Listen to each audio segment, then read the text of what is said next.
Une deuxième chose pour laquelle nous pouvons être reconnaissants envers nos mamans et leur dire merci, c'est qu'elles ont pourvu à nos besoins, elles ont pourvu aux besoins de leurs enfants. Alors, quand on y réfléchit, ce n'est pas une mince affaire non plus.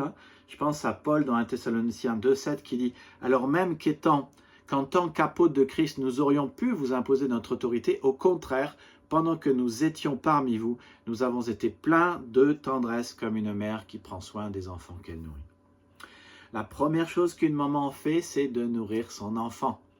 Elle lui a donné la vie et donc c'est tout naturel pour elle de soutenir cette vie en lui donnant ce qu'il faut d'un point de vue de l'alimentation. C'est ce qu'une maman fait pour son enfant et ça va lui causer même beaucoup de sacrifices. Je me souviens d'une maman qui venait me visiter dans mon bureau quand j'étais pasteur de l'église de Champs et elle disait « La raison pour laquelle je travaille, c'est pour être sûr qu'il y ait un steak dans l'assiette de chacun de ses enfants chaque semaine. » Une déclaration sincère d'une femme qui aimait vraiment ses enfants, qui maintenant est partie avec le Seigneur. Mais la capacité de sacrifice d'une maman est véritablement étonnante. D'ailleurs, Dieu se décrit comme ayant cette capacité de sacrifice maternel. Ça ne veut pas dire qu'il est une maman, mais dans Ésaïe 49, 15 à 16, il dit « Une femme oublie-t-elle l'enfant qu'elle allait?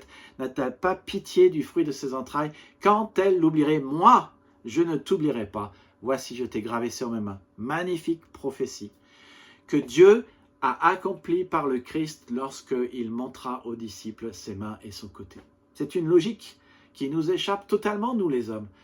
Nous sommes beaucoup moins sacrificiels et c'est d'ailleurs pour cela que Paul nous réordonne de l'être. Marie, aimez vos femmes comme le Christ a aimé l'Église et s'est livré lui-même pour elle. Le Christ a aimé l'Église pour qu'elle ait tout ce qu'il faut, une place au ciel, le pardon des péchés, un plan de paix, le bonheur, la puissance de vivre, sa présence, sa plénitude. Le Christ t'a aimé pour que tu aies tout ce qu'il faut, pour que tu aies une place au ciel, le pardon des péchés, un plan de paix, le bonheur, la puissance de vivre, son plan, sa présence, sa plénitude. Mais quand tu y réfléchis, ta maman s'est sacrifiée pour toi pour que tu aies aussi tout ce qu'il faut, que tu sois bien préparé pour la vie et que ta vie se passe bien.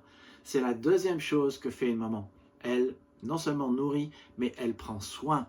Elle chérit, ce qui veut dire elle soigne tendrement. Elle fait attention à chacun, et elle a fait attention à chacun de tes besoins. C'est ce que ta maman a fait pour toi. Pourquoi ?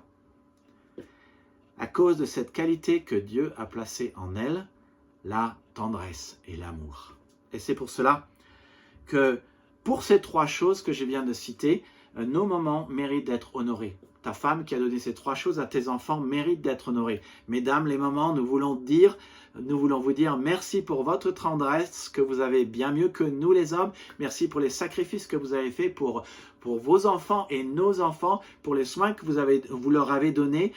Mais notez également, comme je l'ai cité quand j'ai cité 1 Thessaloniciens 2,7, Paul dit « Alors même qu'en tant qu'apôtres de Christ, nous aurions pu vous imposer notre autorité, au contraire, pendant que nous étions parmi vous, nous avons été pleins de tendresse comme une mère qui prend soin de ses enfants qu'elle nourrit. » Je veux vous encourager, bien sûr, d'un côté à dire merci à Dieu pour votre maman, à dire merci à votre femme qui a donné naissance à vos enfants et elle a fait plein de sacrifices pour eux. Je veux vous encourager à dire, appelez votre maman et lui dire merci pour les sacrifices qu'elle a fait pour vous. Mais j'aimerais aussi vous encourager à faire comme Paul.